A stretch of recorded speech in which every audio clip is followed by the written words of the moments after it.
আসছি পরের খবরে। ভারতীয় উপকূলরক্ষী বাহিনীর হাতে আটক ১৩ জন মৎস্যজীবী সহ একটি ট্রলার।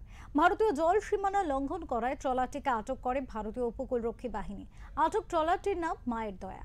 স্থানীয় সূত্রে জানা যায়, বুধবার রাতে বঙ্গোপসাগরে টহল দেওয়ার সময় ভারতীয় উপকূলরক্ষী বাহিনীর নজরে আসছে একটি সন্দেহজনক ট্রলার। এরপর ভারতীয় উপকূলরক্ষী বাহিনী ওই ট্রলারটির কাছে যায় এবং ট্রলারে থাকা মৎস্যজীবীদের জিজ্ঞাসাবাদ করে। জিজ্ঞাসাবাদ করার সময় ভারতীয় উপকূলরক্ষী বাহিনী জানতে পারে এই ট্রলারটি বাংলাদেশ থেকে মাছ ধরতে বেরিয়েছিল বঙ্গোপসাগরে। এরপর মাছ ধরার সময় জল সীমানা লঙ্ঘন করে এই ট্রলার। ভারতীয় উপকূলরক্ষী বাহিনী আটক করে ওই ট্রলারটিকে ফ্রেজারগঞ্জ কোস্টাল থানার হাতে তুলে দেয়। ফ্রেজারগঞ্জ কোস্টাল থানার পুলিশ ১৩ জন বাংলাদেশিকে গ্রেফতার করে। অভিযুক্তদের বিরুদ্ধে বেআইনি অনুপ্রবেশের মামলা দায়ের করেছে সুন্দরবন পুলিশ জেলার পুলিশ।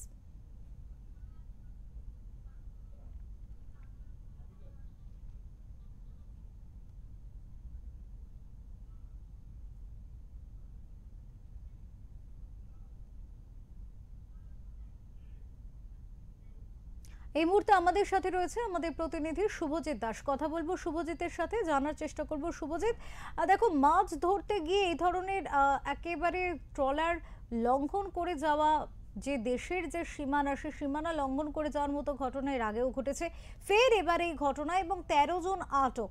কি পরিস্থিতি, তাদের নিয়ে প্রশাসন কি ভাবনা রাখছে, কি করা হবে তাদের সাথে?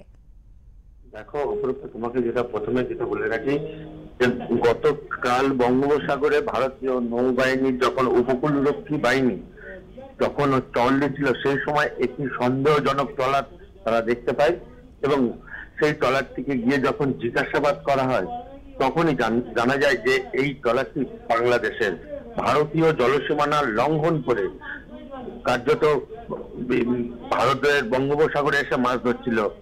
এরপর উপকূলরক্ষী বাহিনী ওই ট্রলার সহ ১৩ জন বাংলাদেশি মৎস্যজীবীকে আটক করে।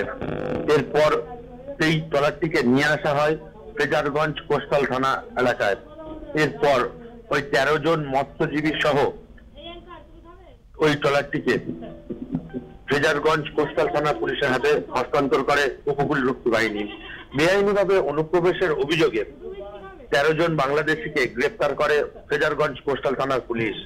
ইতিমধ্যেই ১৩ জন বাংলাদেশিদের আজ দুপুরে কাকদ্বীপ মহকুমার আদালতে পেশ করা হয়েছে এবং পুলিশের তরফ থেকে জানানো হয়েছে যে এই যে ১৩ জন বাংলাদেশি মৎস্যজীবী, তাদেরকে পুলিশি হেফাজতে নিয়ে জিজ্ঞাসাবাদ করার জন্য আদালতে আবেদন জানিয়েছে সুন্দরবন পুলিশ জেলার ফ্রেজারগঞ্জ কোস্টাল থানার পুলিশ।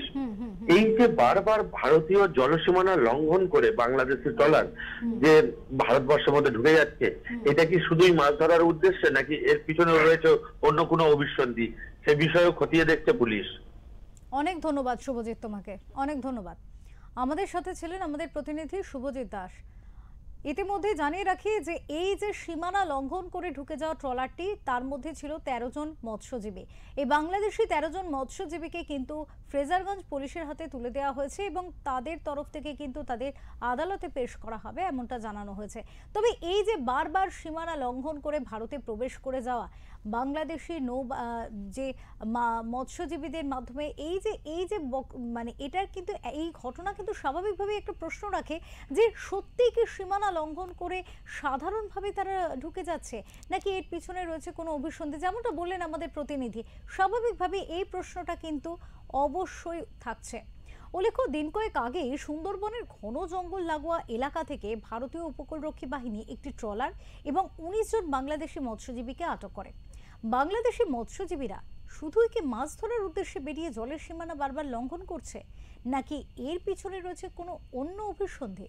এবার তা নিয়েও কিন্তু প্রশ্ন উঠছে, কারণ যে ঘটনা একবার হয়, দুবার হয়, সে ঘটনা তো মানা যায়, কিন্তু এই ঘটনা যেন বারংবার কোথাও গিয়ে প্রশ্ন চিহ্নের মুখে দাঁড় করাচ্ছে।